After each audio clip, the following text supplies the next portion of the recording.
What's going on, Texas? It's Tuesday night. Time to talk some football. You guys know me. I'm the loudmouth of the South, SAJ, coming to you live from the Steak and Ale Studios. That is now the barbecue station on Harry Wurzbach and 410. Apparently, it's been that way for 31 years. That's how long it's been since Steak and Ale has been there.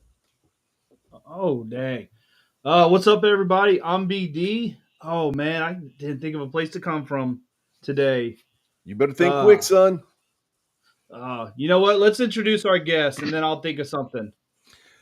For those that don't know who this very distinguished individual is, this happens to be the world famous part of, well, now it's just one, but this is the rig rocker of the Houston Roughnecks fan base. What's going on, everybody? So, there's a very important reason why we have Mr. Rig Rocker here tonight. And that is because of the local information that's been released by the USFL Players Association. For those that don't know, hang on, we've got people in our chat that are talking. So the Players Association, if you go to the Facebook, you can see it all over the place. And in fact, let me see if I can bring up the link for it because I'm just a little bit slow here, and it's okay. The Players Association came out and basically announced the 4 teams that are going to be staying in the USFL. And that is going to be New Jersey. I'm sorry. Michigan, Houston, Memphis, and Birmingham. Let me go ahead and share my screen so you can see exactly what I'm talking about here. Now, this came out earlier today from, and I mean literally just a few hours ago, from Pro Football Talk NBC. Okay. As you can see here, the USFL Players Association formed its members of the 4-team USFL survival rate or group, if you will. Okay. That means Pittsburgh, Jersey, New Orleans, and Philadelphia are all gone. Looking down into the list, you have the XFL teams right here: Arlington, Houston, Orlando, San Antonio, DC, Seattle, St. Louis, and Las Vegas. Okay. This is purely speculation, mind you. This is from the writers of the NBC Sports Talk thing. They said, unless there will be 2 Houston-based teams, the XFL's Roughnecks will be no more. That being the case, we wanted to bring a Houston fan on and talk about that. Mr. Rig Rocker, you are a dedicated, diehard Houston super fan. Yes, What sir. does that mean to you? Man, it's not so much just me. It's a slap in the face to the Houston Roughneck fan base. I mean, we've been strong this past season. We were strong, and look at all the other super fans. We've been there every game. We follow them on the road. You know, we even went and was there to support the league at the championship game. We wasn't in it. We was there. Yep. And this is just kind of a slap to our face. We sit there and we try so hard to get our voice out there and make it heard, and it just feels like it's like they don't want to listen to us. We just got to get louder. Okay. Speaking of getting louder, let's add another Houston fan to the mix There here. he is. This is Mr. of the Predator couple. So, for those of you that maybe haven't seen these folks, this is again Mr. of the Predator couple. I'm trying not to give away too much of your personal information here, but Right. you've seen the Houston fans running around in the Predator masks. There's a married couple that there's a Mr. and Mrs. Predator. Well, this is Mr. of the Predator couple group. We were just talking to Rig, and we were reading from the NBC Sports, the Pro Football Talk article that just came out at like Right. 4:39 today. And the one very deafening line in this article was, unless there's going to be 2 Houston-based teams, the XFL Roughnecks will be no more. What does that mean to you? How do you feel about that? I mean, initially is walk away because like I just heard Rick say, we put a whole lot of blood, sweat, and tears into getting this team here, trying to keep this team, getting a petition started, You know, everybody. The only thing anybody can say about the Gamblers is history. What history? You know, okay, older generation got it, but there's no fan base. You know, you know, but you know, back to the fan base thing. You know, we have a solid fan base here for the Roughnecks. Gamblers were playing in Alabama. I mean, you saw the stands if you watched the games. I watched one of them. Nobody there. You know, when Yeah. they run double headers, they're there to see Alabama's team. Then they leave. Nobody stayed for the Gamblers. You know, and it's just like I said, it feels like a slap in the face. I'd love to be a fly on the wall in those business meetings to find out who is even trying to make this decision. Because I mean, hell, I'll go work for them if I can make dumb decisions and get paid. Yep. So let me ask you guys this. Okay. If this information is in fact true, how is that going to affect you guys as fans? Go ahead, Rick. I'll, I mean, I'm not going to support the Gamblers. What? I just be straight up honest. There will be no support from me for the Gamblers. I'll support the league just because it's spring league football. These guys have worked hard to get there. I'm not going to turn my back on the league itself just because of this. You know, I want to see these guys succeed, but I will not support the Gamblers. Predator couple, how is this going to affect your season this next season if the Roughnecks don't survive? I'll be selling my season tickets. Yeah, we've talked, man. You know, it's been thrown up in the air, maybe becoming Brahma fans. Yeah. Well, we always have room for you here in San Antonio. We sure do. We're just a short 3 hours away. I don't. However, I've got a feeling that the Gamblers aren't going to be in Houston. thank you. Perfect segue for our next comment. This is Warren G of the XFL fan page here in San Antonio. He thinks Gamblers to Canton, Roughnecks, and H-Town. I see that happening. That seems to be the most logical and honestly the most profitable decision for the league as a whole.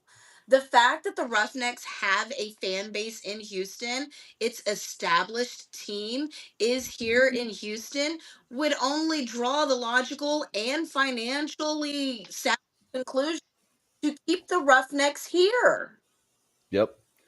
I mean, So, I'm from Ohio originally. I've been in Houston now for almost 3 years, but I know Ohio's got a good support for football, mhm, and especially up there in Canton, you know, around the Hall of Fame, Football Hall of Fame, and all that. You know, they would get a great support out of that up there. You know, so like Mr. Predator said, you know, it would financially it'd be a smart decision. You already got something based here in Houston with the Roughnecks. You know, we're pulling in 12, 13,000 to a game, and that's just going to grow. And then you put a team up there in Canton, you know, it will succeed. You think they would? But that's just I guess that's how the announcement was made. Is Houston staying or are the Gamblers staying? Uh, but if they do, that would be you would either keep 6 teams from the XFL for a 10-team league, because I don't see them keeping all 8. So All right, but like then bringing up question, BD. If that is the case, then it's 4 teams from the XFL. Which 4 teams? If you're keeping the Roughnecks, I yeah, don't see Seattle making it. so let's talk about that because one of the questions that I was going to ask you guys was about the numbers, right? Um, we pretty much know where everybody stands as far as like season ticket sales and things like that. Um, and we've got to take things into consideration, like people have mentioned about like Arlington, for example. Okay, you can't cut Arlington um, Why not? because Arlington is a hub, right? But what if they're moving away from a hub system, right? right? So then this is a new league. Maybe we don't do hubs in Arlington anymore. So is Arlington safe at that point? Because in the XFL, as far as season tickets and attendance and things like that. Arlington was number 5 in the league. Yeah. Okay, it was San Antonio. I'm sorry, it was St. Louis, San Antonio, I believe DC, and then Seattle. No, I apologize. It was St. Louis, San Antonio, I believe DC, and then Houston tied closely with Seattle, and then Arlington, and then Vegas, and then Orlando. Right. Right? Um, and if we're doing that, and again, guys, this is all speculation, right? Because we simply don't know. We know that 4 teams have survived in the USFL, but we have no idea what's going on with the USFL. They may bring back all 8 teams and just make it a 12-league team, right? They may take the Gamblers and place them in Canton. That's what our hope is. Fingers crossed. But again, this is all okay. I'm sorry, Vegas was last in attendance. But for speculation's sake, if we were going to cut XFL teams, what XFL teams would you cut to get us down to that 4-team league based on everything that I just mentioned? Well, logically speaking, Orlando and Vegas, just because monetarily it's not there. Seattle, I'm sorry, they're the only team along the West Coast, and it would be too much of an expense for travel and prep and back and forth and so on and so forth. St. Louis has kept their viewership and their numbers steady. Arlington being a hub and being the headquarters for XFL, I don't see. I mean, it's no longer XFL, so that all of that's irrelevant. And Houston beat out Arlington on the numbers. So, I mean, I would in there over Arlington. I'm not saying it as a person. I'm saying it strictly from a logical and aspect. Yeah. You know, you would think so. Like, if you look at all the teams, just take out, what happened in the league last year as far as, obviously Arlington winning the championship, you would think that just looking at the way their stadium is, the attendance, all that stuff, they would be one of the teams on the out. But then again, they're the champions, so it's kind of a crappy move to cut out, the team that won the championship in the league that's merging.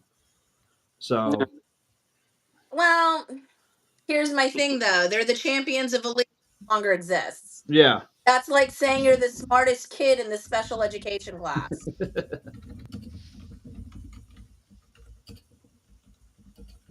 I mean, I'm not trying to be mean about it, but Yeah, no, and I No, understand. you're right. Yeah.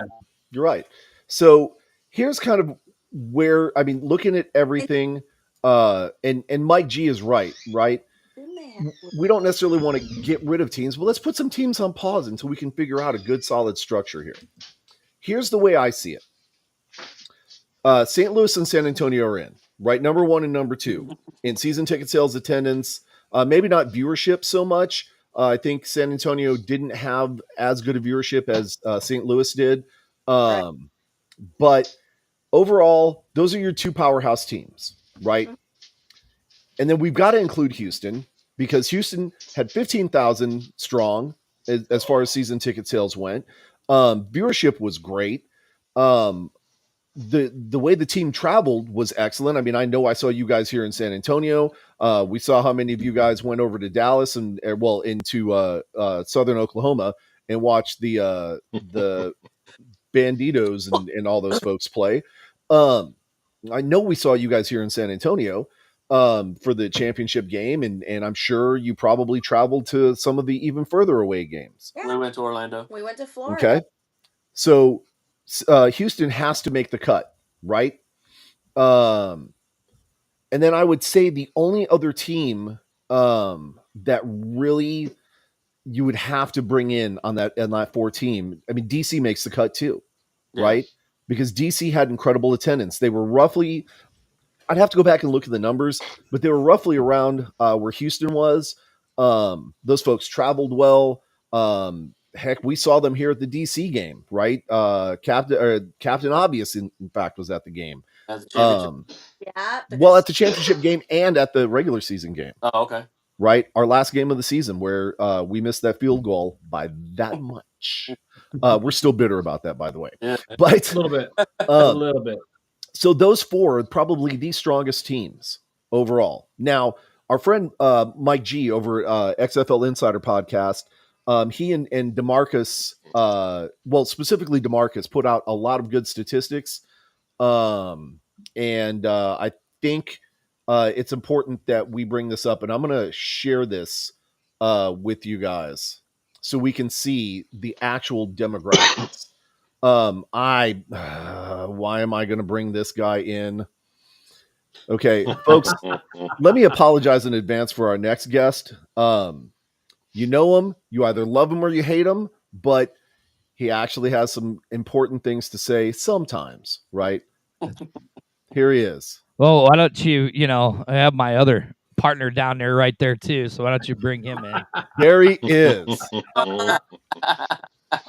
What's going on, fellas? Look, what's up, on? everybody? The only reason why I'm chiming in is because I have to correct you, San Antonio Jay, on attendance.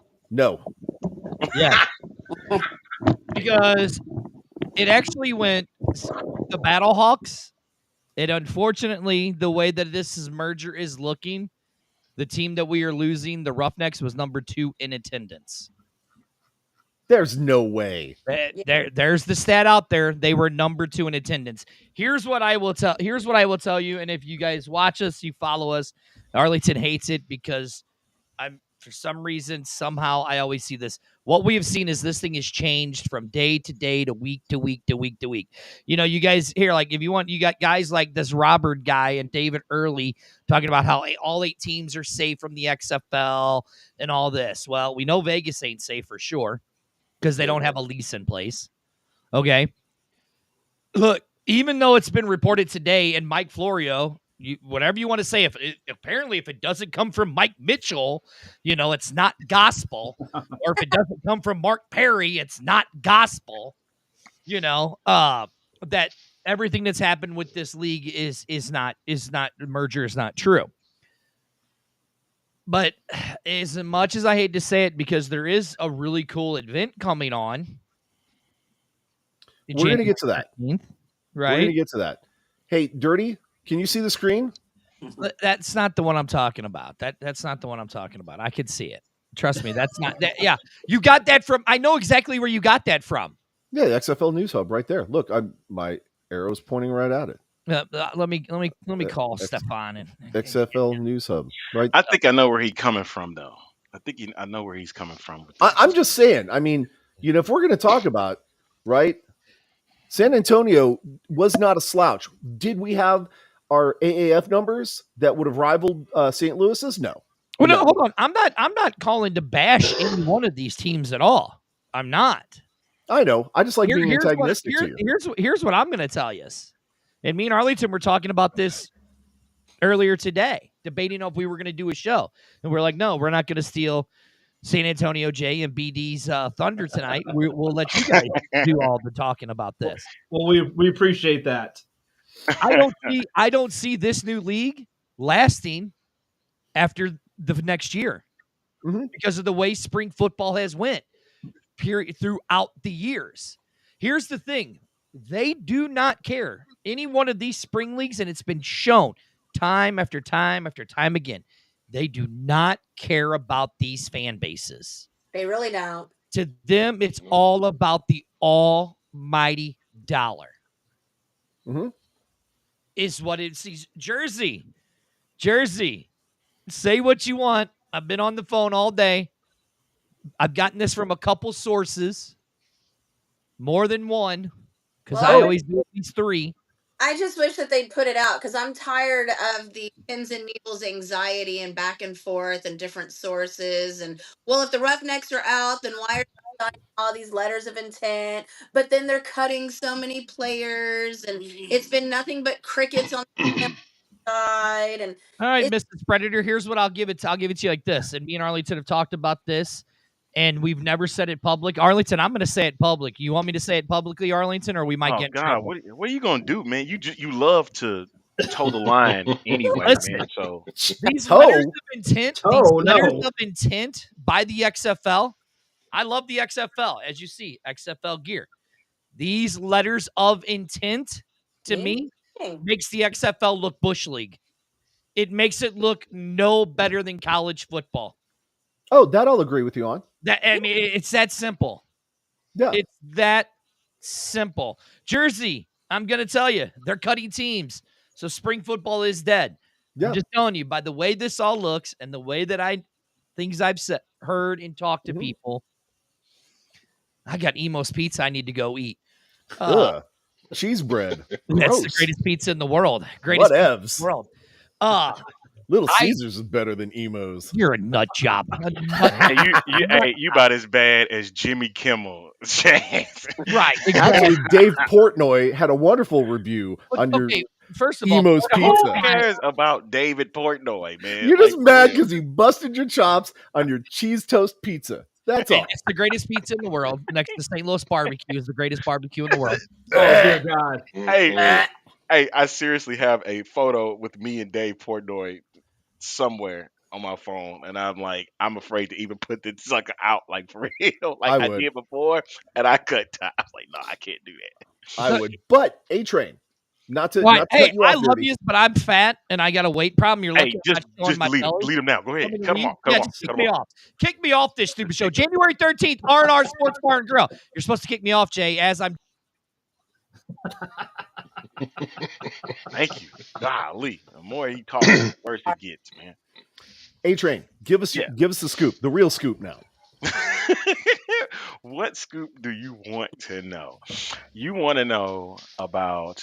Well, I want to know. I want to know what your thoughts are on all this. Now, again, right?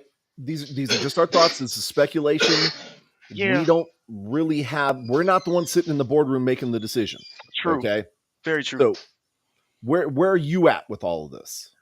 I don't like it, but the thing that I'm hoping for the future is that the 8 teams doesn't last only but a season, and they decides to keep growing as the years progress.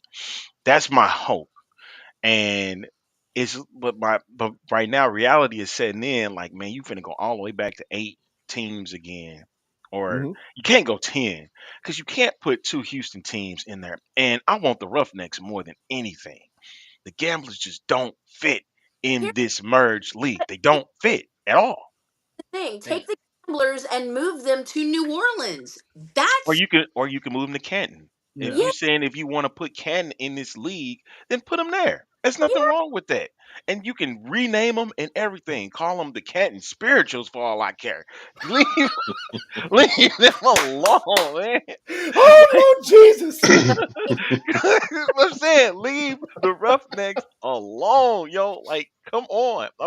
I'm sick for. I'm not gonna lie. The Roughnecks attendance wasn't the best. Like, I was hoping for more, considering what happened with 2020. But I'm going to say once again, even on this show, Houston had a hard time trusting in this new league. Yep. And then you have to understand what they were dealing with throughout the season when it comes to the Texans. And even though the Texans weren't even in season during that moment, a lot of people were invested in that. And then the Astros were trying to continue on with their run at getting another championship. So that was where all the focus was. Now, granted, I was very pleased with seeing the fans that did show up for these games. And there were times where them games was hot. It was Yeah. pretty warm to sit in, especially the last 2-3 weeks that include the division final. That was rough because of the temperatures. Right. And now they're about to do this again where it's about to be March. And granted, the weather is going to be great at times, but this is looking like, man, we're going to have hot weather and nobody's going to want to sit in it. By Nobody's April, going to want to do it.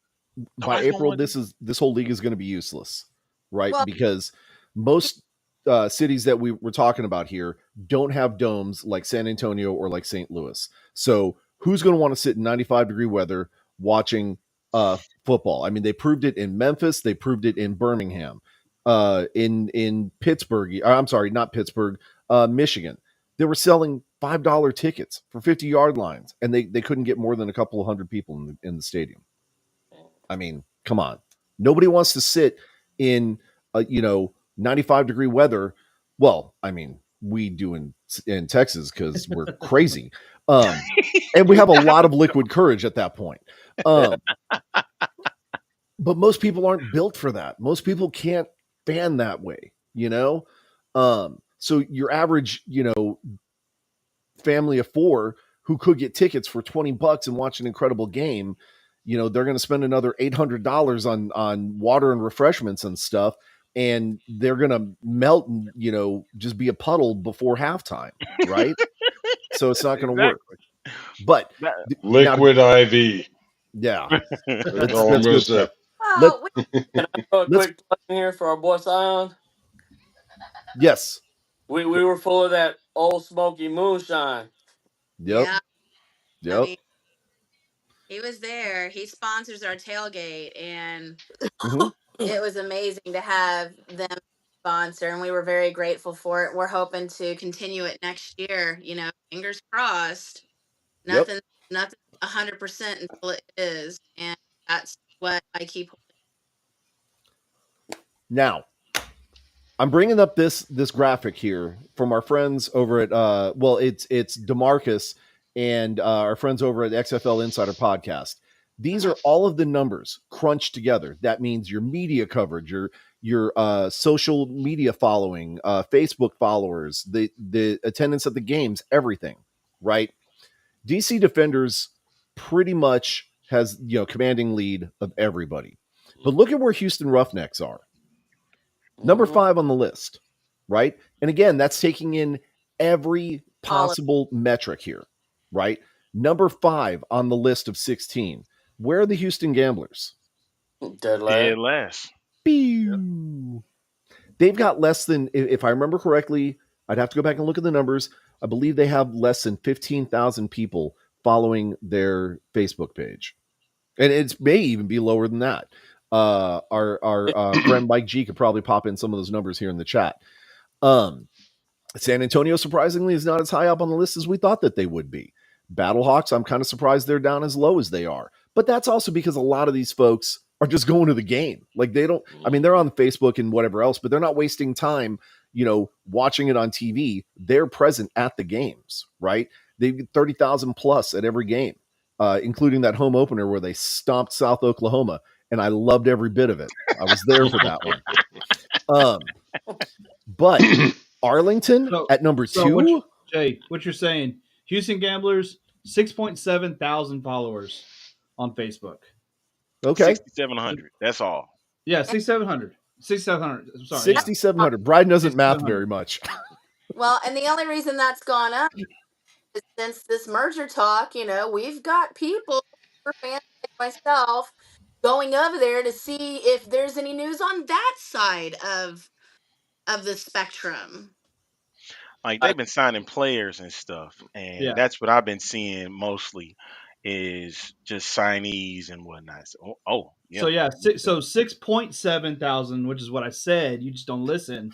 16,000 for the Roughnecks. 6.7 numbers. So just about 10 times as many followers on Facebook the Roughnecks have than the Gamblers. Yep. And apparently San Antonio doesn't use Twitter at all, so we don't follow that at all. You said San Antonio doesn't use Twitter? Yeah, look. 16,000 compared to 112,000 in St. Louis. This is what I'm going to give for San Antonio. San Antonio is the brand new team out the group. And what I mean by that is the Brahmas were not a part of the original XFL in 2001, and they weren't in 2020, where the other teams were in the 2020 season in some shape, form, or fashion. Guardians, Vipers, they just were in different cities. Brahmas is a whole totally new team. And so it's going to take time for that following to get up. You know what I mean? Because it's an entirely new team. You would expect something brand new. You can't quite trust it just yet. That's how the landscape is these days. When something new come out, you got to see something like really great. The 24,000 that showed up for that first game against the Battlehawks, that was a great crowd. And I was grateful to be a part of that, but at the same time, I'm looking at it from St. Louis. The reason why St. Louis is that way because they don't have an NFL team. Good. I understand San Antonio doesn't, but they have football going on a lot, way more than St. Louis does. Like just this past year, they just had Mizzou and Memphis. That's something outside of what Battlehawk football was during earlier in the year. But that's it. You guys have San Antonio has UTSA, you got the Brahmas, you guys have high school football action that going in there each week. So y'all have something going on in that dome football wise. Whereas for St. Louis, right now it's just the Battlehawks and it's Missouri Memphis. And that was just for this year. Mm-hmm. So that's a different thing, having a different event and a lot of followings and stuff like that. It's gonna take time. But the problem is you all going backwards. This merge league is going backwards, man. Like Yeah. that's what's making me feel silly right now. Like, why should I believe in this merge league when you don't even believe in the fans that you keep saying that you're about? Unless they're from Nick Saban's part of the world. You don't hear about USFL. I'm sorry. I walk Nope. around Houston and I ask about the gamblers and the who? What? That's a thing. And anybody that does, oh, Jim Kelly this and Jim Jim Kelly, Kelly. and then I'm like, himself, head and his entire football career. Those were the two worst years of his life. Yeah. I Yeah. don't know about all that, but I'm telling you, he said it in an interview. maybe behind the scenes, but the stats was saying a whole lot different. That he was doing his thing, and maybe it was. And if it was for him that way, then the numbers Ooh. surely prove differently. So Michael has a very interesting take that I had not really thought about myself. What about that, folks? maybe, and that's the thing in St. Louis right now. There's a guy who owns Worldwide Technology. His name is David Stewart. David Stewart is a billionaire. Like I would love to see a guy like him. And they have been promoting where about minorities and things like that. This is a minority who is a majority owner of a big corporation. He Mm-hmm. would be great for a merge league if they talk about bringing in franchise owners and stuff, and they want to keep him out of the NFL per se, but he could do that. There's a lot that can work with this. Now, if they are bringing in franchise owners, terrific. Maybe that might bring some interest, and then maybe it might uh more. It could bring more fans to the table, man, and say, hey, this is ours.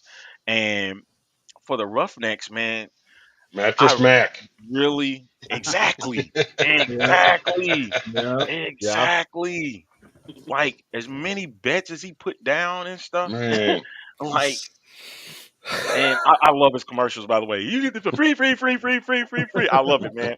But that's my Yeah. thing. There are people that are out there, that could potentially get into a merge league if they decide to do franchises. Like if you do this, then you cannot call this minor football. You cannot. I'm so serious. If you're Yeah. getting franchise owners, this can't be considered minor league at all. That's what I actually wanted from the get go. Mm-hmm. But they felt like they have to make, and I'm talking about the Daryl Johnsons, the Danny Garcias, the Dwayne Johnsons, the Jerry Cardinals. They believe that it being more minor would be best because then they feel like they don't have to compete against the NFL. You're not competing against the NFL regardless. You're Yeah. in the spring, not the fall. See, when you're they try to do the USFL back in the past, and they was trying to in the mid '80s, they were trying to go against the NFL, Mhm. saying we're the better product. That is where you went wrong. Spring football, there is a market for it because people want football all the time.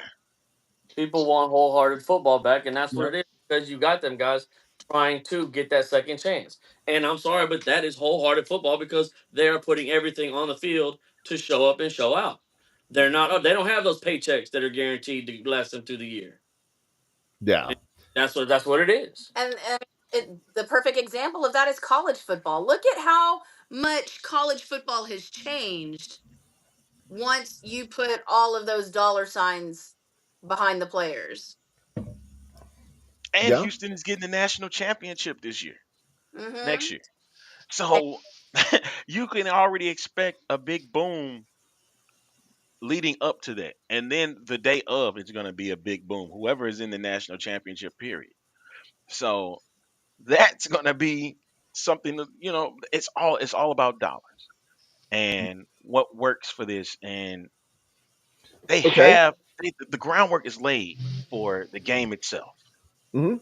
The groundwork is laid. Is Now there all you have to do is you need to have viable ownership, and you got to have top level management, in my opinion, man. Like right Right. now, it's just not it. And well, so it's interesting that you bring that up. We actually talked about this on a show last night, the XFL Insider podcast. Um, I have to believe that the management of this new league, whatever it's going to be called, hashtag USXFL, is trying to make sure that they're structuring this the absolute best way with the best talent that they can, they have available right now. Understanding that positions are getting limited or getting eliminated rather. You've got 8 head coaches who no longer have 4 teams to coach. So which coaches do you stick with? Do you stick with the ones that are currently in place of each team, or do you go for the best coach? Same with the XFL, and it's not even just the coaching staff. I mean, we're talking about the front office people and office administration and human resources and oh, payroll and all these different things, right? Um, and I have to believe that they're trying to make the best possible decisions, not just for themselves, but for the product as a whole. So it doesn't come across as, hey, crap, this is a fire sale. Let's just get something out there, right? They want to make sure that they're putting out the best possible product for people to, kind of buy in, right? Um, that being the case, though, I think the biggest detriment to this organization so far has been transparency. If Hmm. Absolutely. if you're trying to restructure everything to give us the perfect product, man, just put out a presser and say so. Hey guys, we're the owners of the new league. We're trying to make sure that we give you the best quality product that we possibly can. Now, this is going to take some time because some teams are going to get eliminated, and unfortunately, some people are going to be financially affected by this.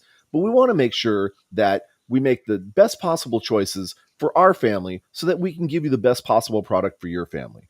Give us a couple of weeks, give us a couple of months, especially waiting on the Federal Trade Commission to make their decision. Once that's done, we'll get information out to you as fast as possible, and we promise you we'll keep you updated. But just give us a little bit of time, right? Simple. Yeah, Don't And seem so I it don't seem just so came up hard at with that. all, right? Right.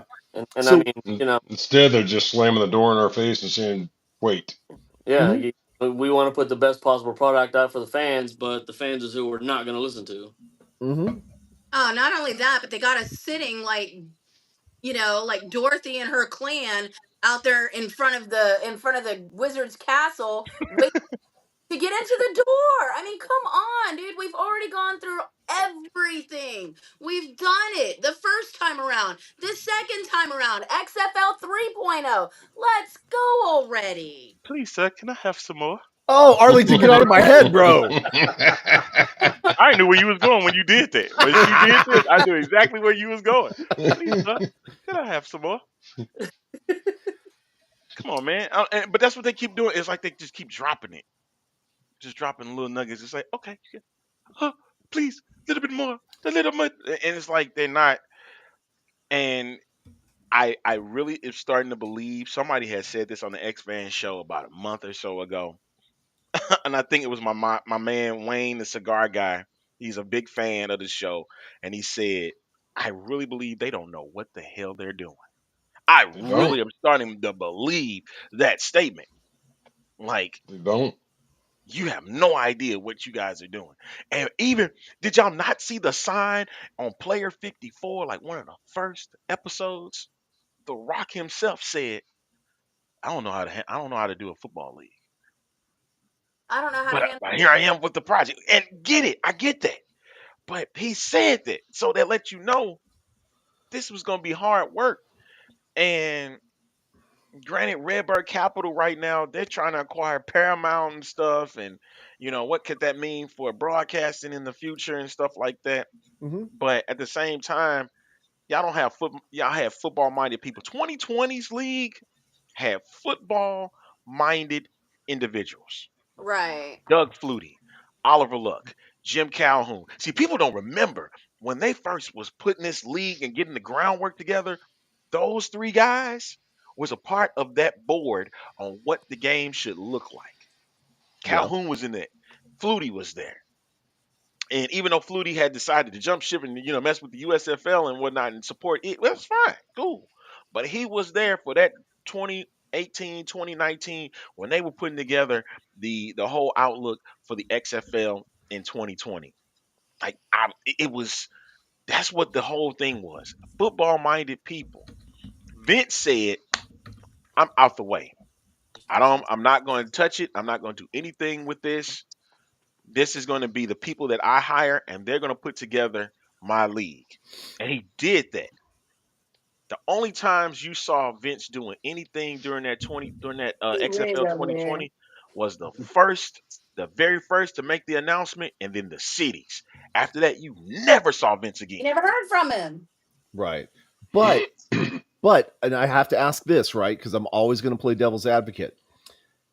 If Dwayne the Rock Johnson himself came out and said, "I don't know what I'm doing," how hard is it to walk up to a guy like Doug Flutie and say, "Hey, man, here's $500,000. Help me run this thing," or whatever. His Here's ego.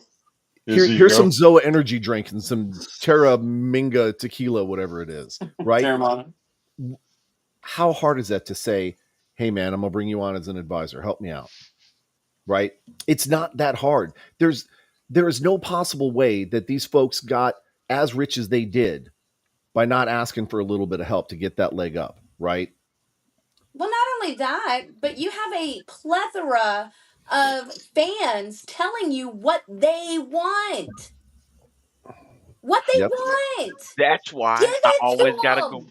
I have to go back to 2020 because the one thing that they created was probably the best thing they could have did. When Vince said, Yeah. "I'm giving this league back to the fans," what did they create? The FAN, the Fan Advisory Network, where Thank you. you received emails. What would you like your game to look like? What would you like the XFL to be? Yeah. And you They Mm-hmm. got took that opinions. information. And once that happened, I understand they were saying this is not Vince's league anymore, but I'm like, you still could have kept some of that. And I think they did.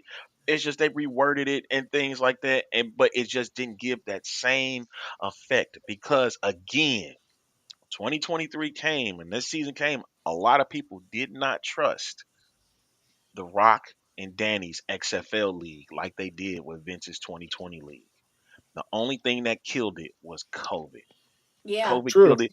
True. And if you want to go by what Dirty's little speculations were, he really believed, and low key, now that the stories have now come out, it's kind of true. Vince McMahon was about to kill off the XFL no matter what anyway. Well, When see, even the season began. I've always kept this one quiet, and It- I'll say it now. I think he had the inside track from Linda. Linda was like, "Hey, government's fixing it. You might want to nix this," and he's, "Oh, you know what? I will." I mean, and yeah. so and that plays a lot into that, But the league was predestined to be successful. The ratings weren't bad. It was like he was just gonna have to, if anything, he would have just give up ownership like he did. That's what I Well, think could have happened had not for COVID. yeah. Mhm. And I would argue On the flip side of that script for us here in San Antonio, had it not been for Ebersol trying to rush his product to market to beat the XFL, AAF potentially had the exact same staying power, right?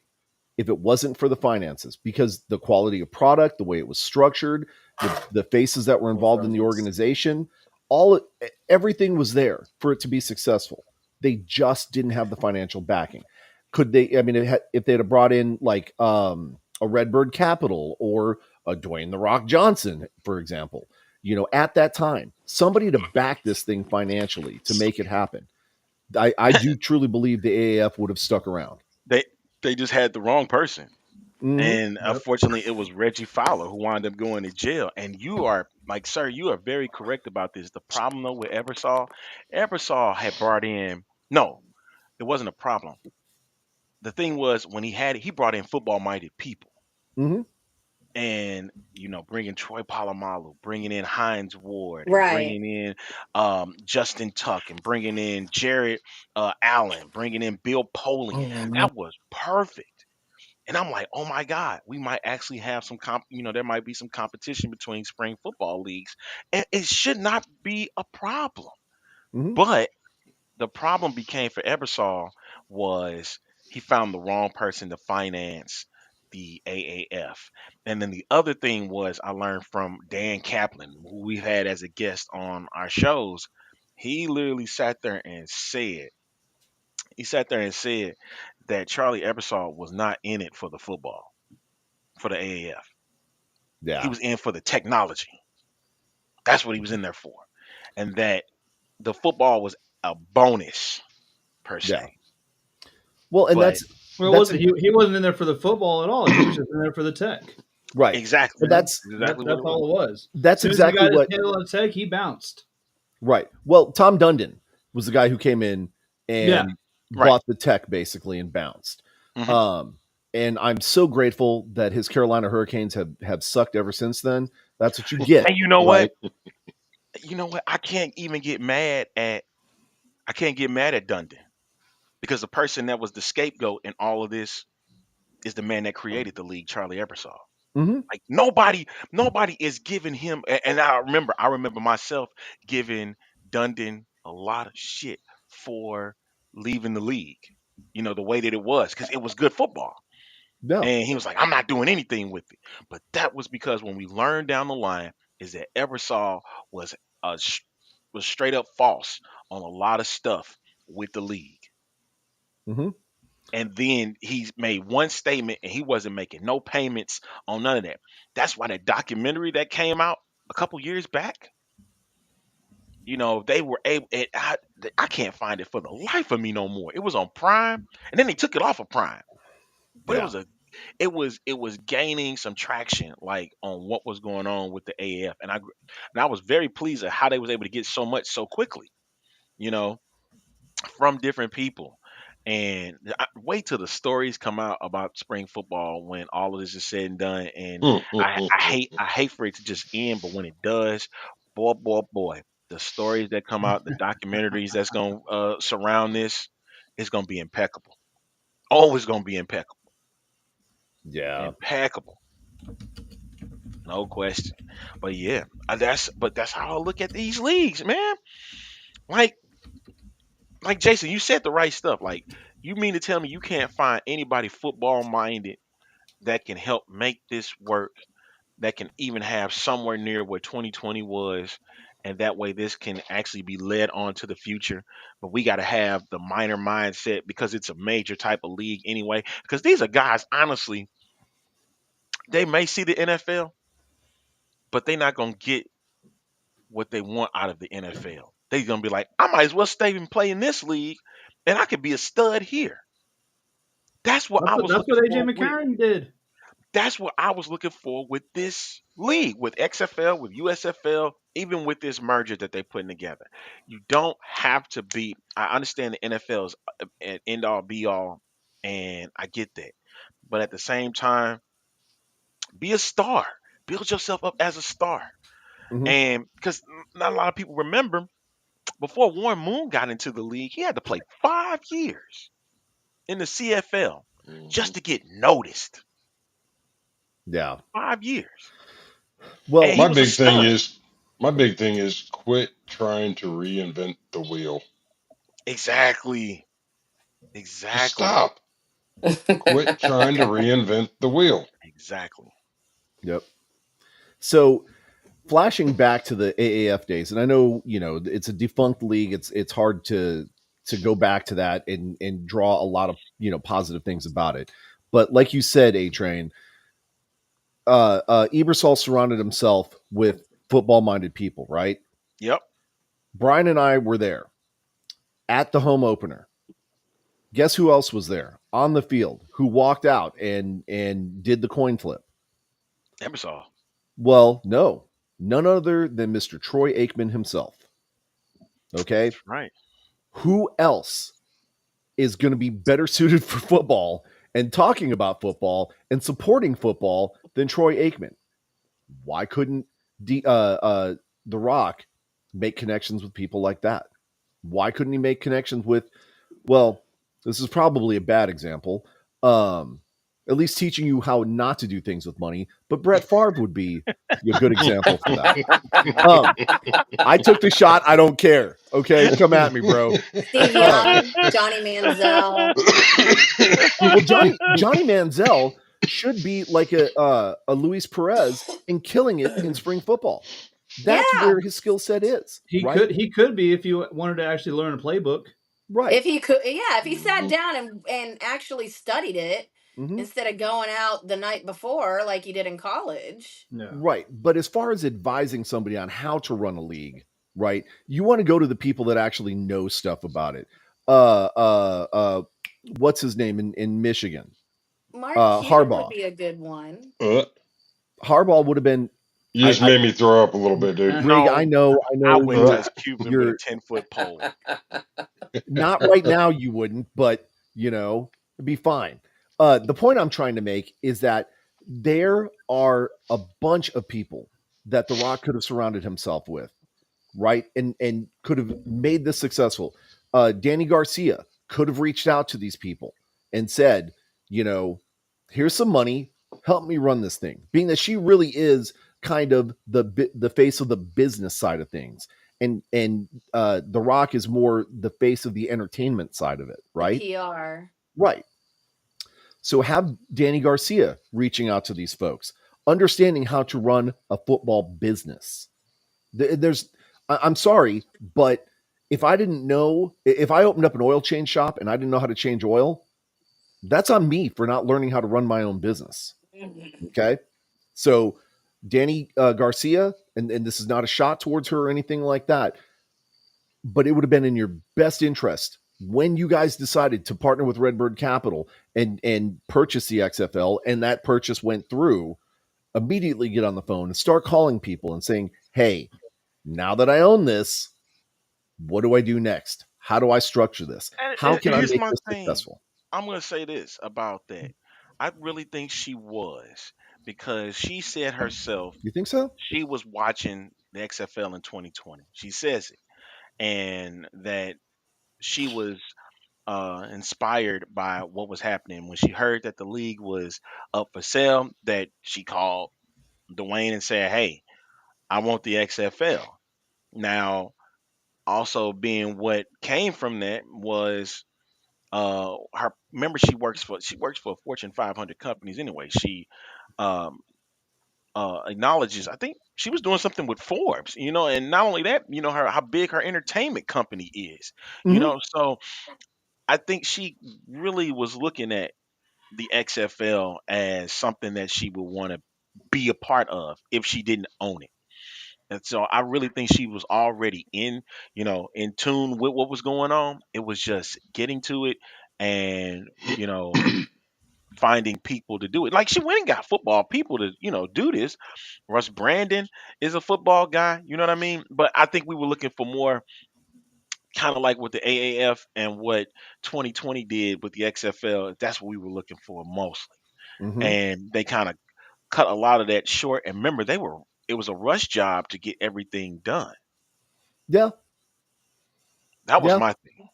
Yeah. That was my thing with that. better planning, better organization, better support, a better staff. These are all things that are going against the XFL. Well, especially even right now, no advertising. We've talked about that a million times. Yes, and Um, I And forgot. Mike says I think that's the worst thing the XFL did was they kind of skimped on their advertising. We talked about it a lot on all kinds of different shows. As far as the football product and stuff like that, I mean, I didn't really have any complaints with it. Like they were doing the right stuff. yes, Last year. Now coming into this merger and all that stuff, like we've kind of been talking about this whole show. I think they're making a couple serious mistakes, and so who knows who's kind of taking the reins on that. But I liked what the XFL did last year, other outside of its marketing and advertising. yeah, and I right. think that was a major thing was marketing. And forgive me for not mentioning Mark Ross and Doug Whaley, who I actually got to meet a few times, during the season. Those guys were definitely finding the best personnel when it came to uh how this league is going to be shaped and formed with the XFL. And Whaley was back in 2020. He was part of that too. So these guys that they brought, what Danny brought in wasn't bad because, like we said, the game wasn't bad. It was No. just the Yeah. marketing and advertising. And you say, hey, we want you guys to watch our product. Our product is great. Man, do you know 82% of them games were decided by one score? Yep. 9 points or Oh less? yeah, we do. Oh yeah, we did. 82%? Well, as far as the marketing goes, don't get me wrong. There was definitely a lot of stuff that could have been helpful. I mean, here in Houston, we only saw one billboard in the entire city Yes. regarding Oh my Roughnecks. gosh. But on the flip side of that, when we got involved with our ticket sales rep, Travis, he was phenomenal, and he's moved on to bigger and better things. I'm happy for him. But they made it a point to take their swag and put social media to use this past season and do like scavenger hunts and meet and greets with the players, with us being there to Yeah. try to help promote ticket sales, and we stepped up and did everything that we could to help. We didn't ask for anything in return other than just, hey, let us know when the next event is so we can show up and help out, you Shout out know? to Brittany Yeah. Rader. I know a lot of people gave her hell, including me, because she wasn't putting out things that needed to be put out when they needed to be put Right. out. But when she did, it was actually helpful. And Brittany is coming over from what I was told. She's coming over from the rodeo. That's big during the month of February. So she was coming over, and that's the other thing that they were competing with. And I'm talking about the Roughnecks. They were competing with the rodeo. And so HLSR. exactly when you're competing with that, that's a tough sell because so many people are coming in for that and they ain't really thinking about no football at that time. And they're going Yeah. indoors in Well, NRG and then space NCAA. and the NCAA tournament. So, that was so much going on during that time period that, you know, a lot of fans either did not know about it or rather do something else. And You Yeah. know, that's where the Roughnecks numbers took a hit. a big one too. And I mean, don't get me wrong, the marketing could it have been better? Yes. However, the fact that they had a Dollar Tree budget and made it a Oscar worthy on social media, like they did what they could with what they had. And so Yeah. I can't necessarily dog the marketing behind it because I mean, if my hands are tied, you can't expect me to do cartwheels. True, but I really think that budget should have been increased. I It mean, should have been increased. if we're trying to put on a quality pro level product, right? A pro Right. product, we need to have some advertising dollars behind it. Yeah. And I don't I think, taking the social media is great and everything. Um, but cats like me, that are going to have that disposable income looking to spend money and stuff like that, if we're not getting that feedback from like our children who are tapped into social media, that's a whole market that's essentially kind of out. So you need to be doing things that are more, in your face. The player meets and greets were great. Had it not been for social media, half of our fans wouldn't have known anything about Wouldn't it. have known. Oh my Yeah. Okay. gosh. Let me tell you something about the meet and greets. Like, okay, in St. Louis back in 2020, that was the main focus because of the other 7 markets all had NFL. They were all in NFL cities except St. Louis. When I say the meet and greets were out of control and they had to do that, it had to be out of control for it to work. To get to 29,000 that very first game against the New York Guardians, and then get another 27,000 right after that. When I say Kurt Hunzinger put so much work, him and his team, they did a phenomenal job. Were able to get the word out saying, hey, we got football back. They went to high Mhm. school games. They go into area bars. It got so great to the point they were doing what was called the Battlehawks Bar Network, where it had area bars that was going to show the game. And the one major, and I was very proud of one of the bars that we were able to get involved. And Yeah. there was not, it was like literally a couple of blocks away from the dome. And it Mhm. led to a viral moment with Dirty. He went viral with putting his leg through a flaming table, but still, that was the thing. It caught attention. And that's what the key thing was. You need something that caught the attention, catches attention.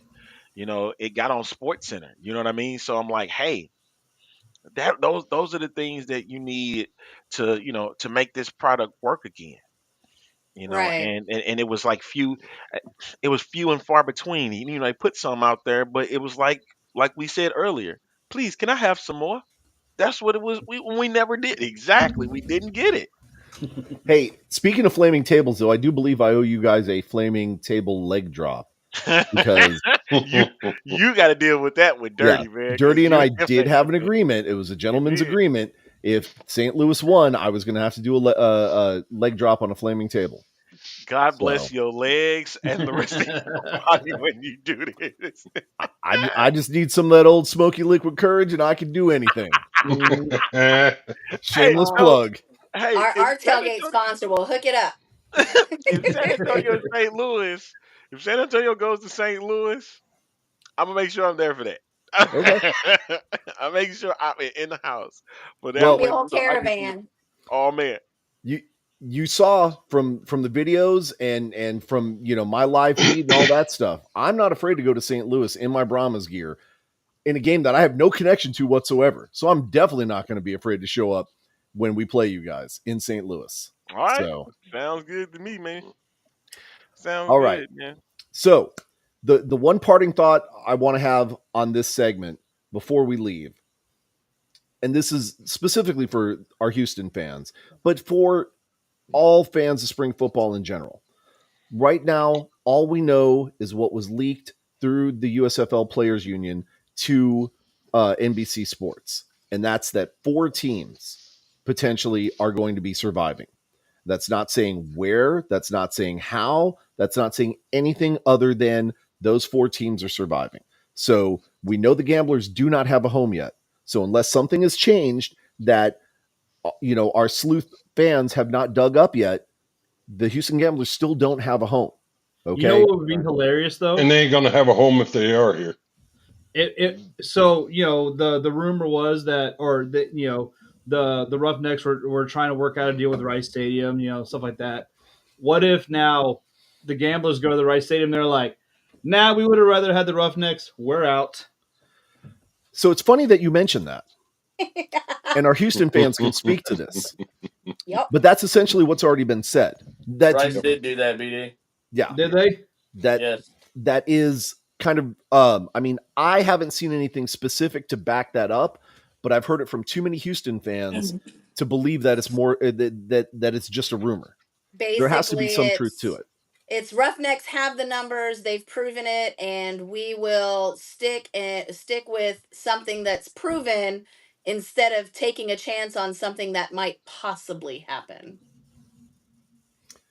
So that being the case, right?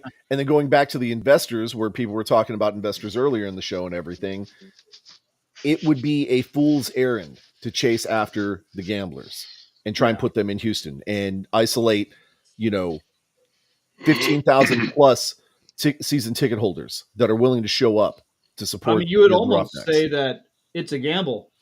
Let's see Oh, myself out. wow. Yeah, please do. Yeah. Please do. In That's a fact, bad gamble. Wow. yeah, I'm just going to go ahead and mute Brian because he doesn't get to talk now. But That's Go Jersey to your has a room, comment BD. saying that as a business owner, you have to spend money to make money. That is the key thing here. You gotta spend money. So whatever that was said about the you're 60 back on. million or 100 million or 200 million, whatever that they spent, you gotta spend it if you're gonna make it work. You gotta make sure that people understand. They booing you. They booing You're BD. getting roasted, bro. You getting roasted, dude, about this whole situation, man. You gotta make Well, money I though. mean, the ROI that everyone is anticipating is not going to happen for quite some time. And so, as an investor, you have to live with that reality. Otherwise, the investment's not going to pay off. But I mean, it's also very much a possibility that they're doing this with the entire expectation to give the investors back their investment and then run it into the dirt. I just hope and pray that if they, those that are taking season tickets actually give them their money back. Because They will. Yeah, I mean, if they don't, woo, that'll be the Oh, if last they time I don't, give a dollar. That's the last time I'm giving I a dollar to promise any league. you, the three of us will be the first class action lawsuit against them for for theft. so I'm just going to interject, item B from our evidence locker, which is the AAF. A lot of people lost money on those season tickets. Me and BD being two of them. We didn't get our money back, and there was nothing we could do about it. That's So, exactly what I'm thinking. Like, right, and Ebersol is going to be forever known as a crook. That's why you haven't really heard from him ever since the AAF dropped. yep, You ain't heard nothing. yep. Not a But let's not go down that rabbit hole and start spooking woo. That's people. not because we can. Okay, Hey, we go this all. we have to believe that because of the people that are involved, this organization is on the up and up, and they're not going to stiff us like the AAF did. Okay, so Houston fans, hold your heads up high. Be proud of your team. Go out there and support. Make sure that you're sharing on all of your social media the petition that's going around to save the Roughnecks. Okay. If you can't find it on Texans Talking Football page, make sure you go to Rig Rocker page. Make sure you go to the Predator Couple page. Heck, I even think it's on the X-Band show page, if I'm I not think we got it. If not, mistaken. we need to get it back so that way we can put it out there. Okay. So make sure you do your part. Get out there, sign that petition, share it with your friends. Let's show this organization just how powerful the Houston fan base can be and how big of a mistake it would be for them to keep the gamblers. And there's no gambling in Texas, by the way, at least not unless you're in Boy. Eagle Pass. Go out there, support your fan base. And then this one I've got to share also, right? Because Jersey's my man. All right. Make sure you're out there signing that petition to save Vegas also. That might be a little bit more of a stretch, but let's show our love for Vegas as well. Okay. Hey, So Send me remember the QR code for that, and I'll definitely slam it everywhere I possibly can. the Vipers poop. The Viper fans poop standing up. Remember oh that. my God. On that note, A Train, say goodbye because you're gone. Yeah. See you later, y'all. Okay. Folks, plug your social media so that way Brian and I can get to our NFL talk and we can shut this show down. Go ahead, guys. Got Mr. Predator XFL on Instagram, on X. We got the Predator couple on Facebook.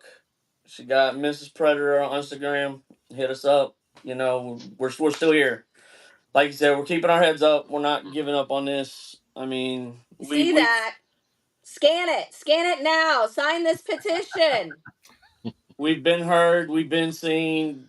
We've made the noise we need to make. We just need to be louder. And be on the lookout for us in early January with wonderful, wonderful event. Yep. Okay. And Greg? you know what? If the Roughnecks end up not making it, the Predator masks would look really good in black and yellow. Boom. Might happen. Might happen. We'll see. We just might have to take these H's and put them forward. There you go. There you go. We'll see. We'll See what see. happens. We'll make it happen. There's the link to the Vegas Save the Vipers petition. All right. Rig, make your plugs. Mine on X is rig.rocker. Instagram is the.rig.rocker, and Facebook is the Rig Rockers. Awesome. Look me up. Petition's on there. Let's get that thing signed. We're 15 away from 1,000. Let's get go, there. y'all. Let's get that 15 go. by the night. Y'all can do it. Let's help us out. Let's go. All grassroots efforts, folks. So Absolutely. give these folks a round of applause. They're fighting for their team's life. Help them out. Yeah, a big Okay? shout out to Damon Rexrod. He was awesome enough to get this petition started. We're just kind of passing the torch along, and if you can sign it, first name, last name, no donations required, folks. Just share it on your social. So 15 more signatures for 1,000. Hopefully we can boost it, and maybe the powers that be are paying attention. Yep. All right. All right. Houston folks, Well, we love you to H death. is up. H is Hey, up, thank y'all. baby. Just We'll see you guys. see you. All right. Brian, it's just you and me now. All right. That only took an hour and 12 minutes. Well, I mean, there was a lot to cover. There's a It lot was. to talk It about. was. And you can see there's a lot of raw, genuine emotion there, right? The Houston fan Absolutely. base. I mean, I would hope if we were in their situation, we'd be fighting as hard as they are. Yeah. Okay. Speaking of fighting or lack thereof, let's talk about some really bad football this weekend, Brian. We can. And you know what? I will say, I'm actually glad that this news broke today, because I would have spent this, probably 3/4 of the show complaining about the Cowboys, and you probably would have spent the other, quarter to half of the show complaining about the Packers. So, Yeah. This weekend was bad, okay? As most of you maybe know, I'm not sure, Green Bay played Tampa Bay. Now, back in the day when it was the NFC Central, these used to be important games. They used to be very valuable. When we broke up into 4 divisions and Tampa Bay headed south and, kind of removed themselves from the NFC North, that rivalry kind of died down a little bit. That game on Sunday reminded me of some of those old NFC Central games, except Green Bay didn't show up for it. Okay. Green Bay was down pretty much that entire game, fighting for their lives. And it was just a pathetic excuse of a defense out there, allowing Tampa Bay to just run rampant all over the place. Kind of on that note, this little stat that I came across today, Baker Mayfield is the first visiting quarterback to ever have a perfect passer rating at Lambeau Field. Mm-hmm. How insulting is that for a Baker team that has Mayfield did that? For a team that has over 100 years of history, for us to allow Baker Mayfield to have a perfect quarterback rating in Lambeau. Okay, here's what needs to happen. Are you ready for it? Because here comes that do better moment. Mm-hmm. First and foremost, Joe Barry, you should not be allowed to coach another defensive series in your career. That was a pathetic example. And you've got some talented people on your team. You just don't know what you're doing with it. Okay? For everybody else that's on the defensive staff, you should be put on notice that if something like this ever happens again in Lambeau, you'll never work in the industry ever again. And for the defensive players, this is your home. You're fighting for the pride and representation of your team. You should not let someone like Baker Mayfield come in and walk all over you, stomp on our hallowed grounds, and treat us the way they did in our home. In our home. Over 100 years of history, some of the best quarterbacks to ever play the game have touched that field. And you're going to disrespect our history like that? You should all be begging for an opportunity to go out this next week and prove that you're worthy of wearing that green and gold. Okay? And if you don't, You should not be allowed to play football ever again. Green Bay Packers defense, do better. Done with you. Okay, now that that's You're out of done my with them system. like they were done with playing defense. Yep. Now that that's out of my system, I still love my team. I'll always love my team. I take it personally. Every snap, every play, everything. Okay? Let's talk about love being something someday. He might be a ticket taker at Lambeau Field, but right now he certainly is not the quarterback. Okay? This week's play was not good. Okay? Here's what really bothers me, Brian. We have MVP quarterback Alex Magoo on our roster, on the practice squad. Our second string quarterback is probably worse than Jordan Love. Let's put Magoo in and see what he can do. Okay? Our season's pretty much already done, right? Yeah. We're right on the cusp of either maybe overtaking Minnesota and getting in or completely falling apart this next weekend. Literally every game matters for Green Bay. Let's mix it up. Let's take a chance and let's see. But I mean, what happens if you get in? You get knocked out the first round. So We get knocked out the first round, and that's fine. Yeah, but so see what you've got with your other players. You're not going to go anywhere in the playoffs. Yeah. You know, see what you got. You lose, hey, you're just going to have a better draft pick next year. Yeah. So- Well, the draft pick chances are not going to be great because we're going to be towards the bottom of the middle of the pack, right? Yeah. So we've already ruined that opportunity. I mean, we can't even lose correctly to get good draft picks. So some of those choice quarterbacks that have entered the port, I can't even talk. Some of those choice quarterbacks that have entered the portal are going to be gone before we ever get a chance to pick, right? And we already got hosed on the Jets deal with Rodgers, who looks like he's getting ready to come back, right?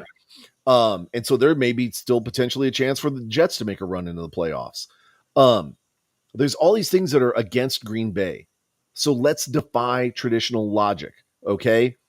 And let some of the other quarterbacks play and see what we can do, okay? And not a shot against Love or anything like that.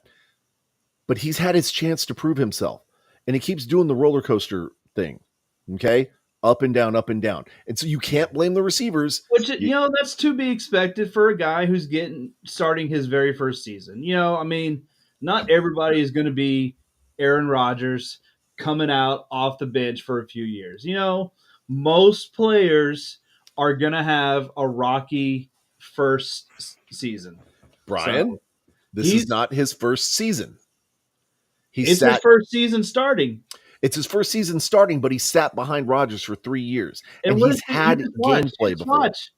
He's taken snaps to kneel down. This is his first year leading the offense. No, he's actually had some game time. He's had some game time, and he did exactly what he's doing right now. Whee!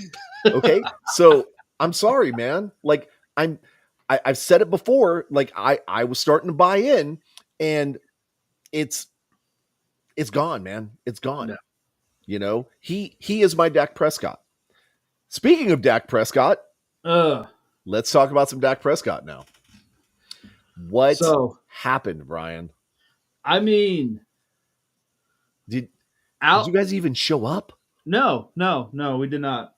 Outplayed, outclassed, outcoached, just straight up got our ass kicked. I mean, there's no other way to say it. You know what hurts me the most about that game?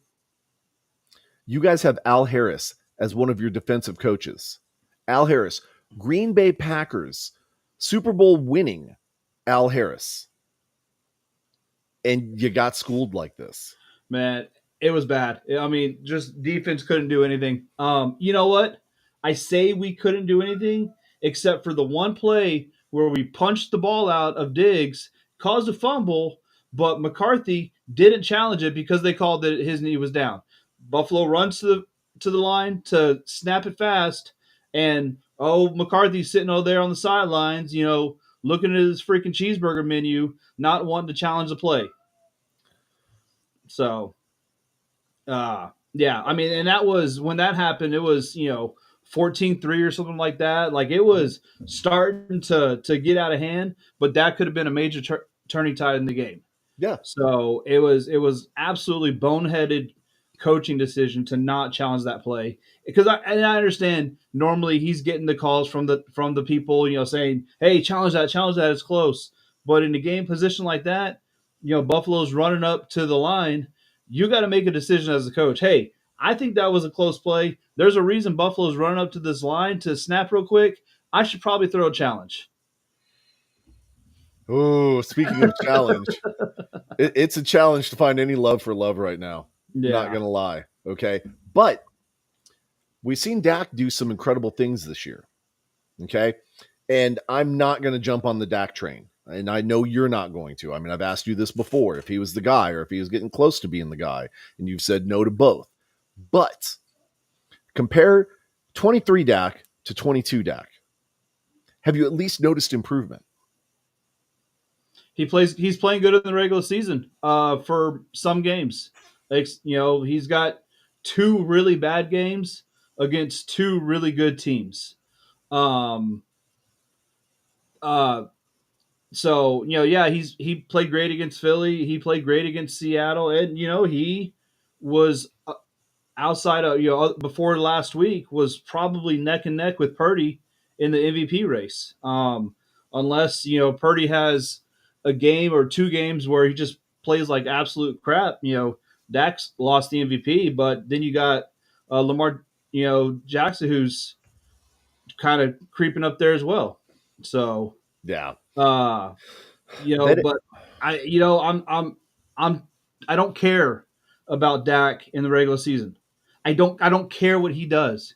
He can have a perfect passer rating the entire season. I don't care, because I only want to see it in the playoffs.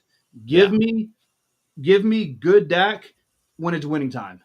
I couldn't care less what he does in the regular season at all. Yep. So, what can we expect this next week? Well, Cowboys are playing the Dolphins, which is another really tough off. They're a really good offensive team. It's going to be a really tough challenge for the defense. You know, they got some speed, and who knows what's going on with Hill? He was out last week with his ankle injury. He's still aiming for that 2,000 yard, which if he's 2,000 yard season. So if he wants to get that, he's going to have a real big game these next three games for him. So Cowboys secondary needs to be on their game. Yep. Meanwhile, we are taking on, who the heck are we playing this next week?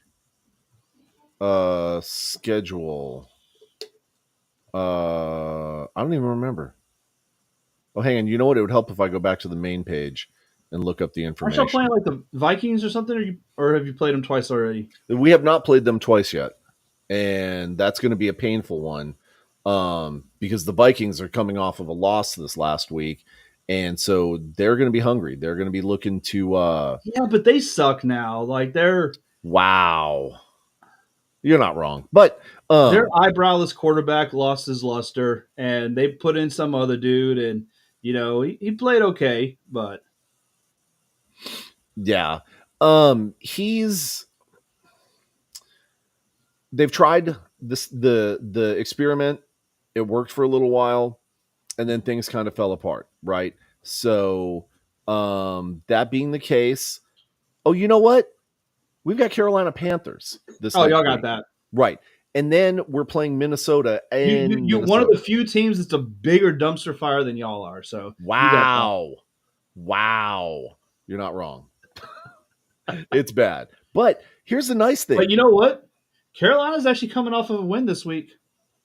Yeah, so that means they're going to go in confident, and we're gonna backdoor it somehow. Okay, but here's how easy our schedule ends up being. We've got Carolina and then Minnesota, both away games, and then we finish out the season with Chicago. Okay, and it's going to be at home in Lambeau. So, it's going to. You got a solid chance of going 3-0 these last games. Yeah, it's going to be the battle of the irrelevance. That's what it's going to wind up being. Okay, and this hurts because for the last 20 years, like it or not, Packers have always been in the conversation. And now that legacy is done. It's going to be years before. Unless somehow Love has some kind of miraculous, darkness retreat with Aaron Rodgers or something and just completely turns everything around, I don't see how we're going to be relevant for a while. We'll see what happens. But that's what we can expect from the NFL. I'm trying to find you know what? Before updates. we kind of close the book on last week, I will say, a big shout out to my favorite team of the night last night, Seattle, taking down the Eagles, which made me feel a lot better about the Cowboys losing because we're still first place in the NFC East. Yes. There was a name that you and I don't want you to repeat it. No, Okay. no. No, I really don't. I really don't. I'm trying to find the UTSA game. UTSA is playing right now in the Scooter Bowl. Such an odd name for a bowl game. I'm trying to find that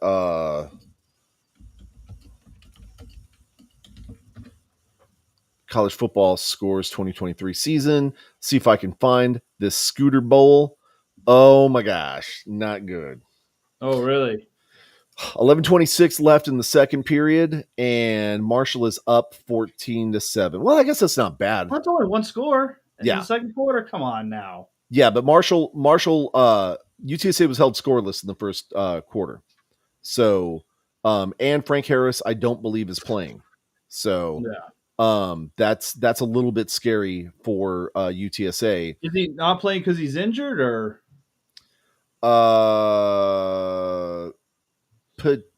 Yeah, I think he was injured going into the game.